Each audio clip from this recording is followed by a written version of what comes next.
Ever feel like your house is a little too loud?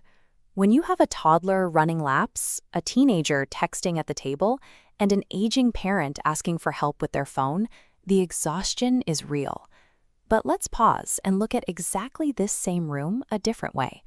Instead of a chaotic madhouse, imagine your home as a deeply connected, living ecosystem. Living with multiple generations provides a measurable biological upgrade. The daily interactions happening under this roof strengthen the immune systems, sharpen the brains, and build the emotional resilience of everyone inside.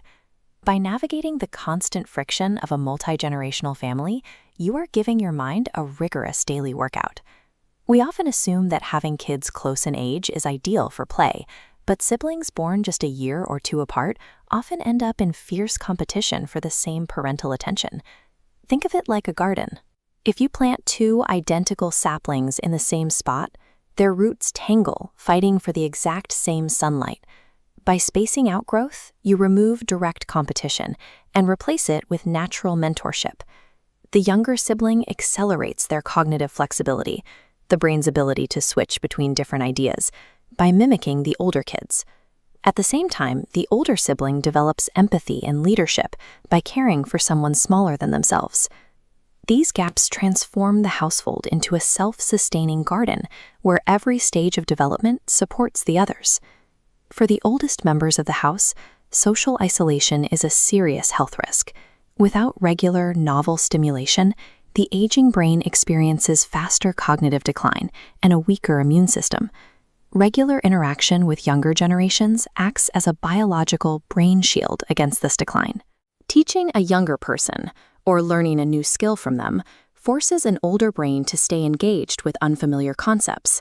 This mental effort builds the neural pathways that help protect against cognitive decline and dementia. You see this when a grandparent explains the mechanics of a rotary telephone, while their grandchild demonstrates navigating a modern touchscreen. This exchange is also cultural.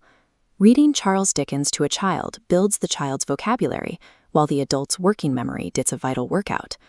The physical act of passing down wisdom doesn't just help the young, it literally preserves and protects the older mind.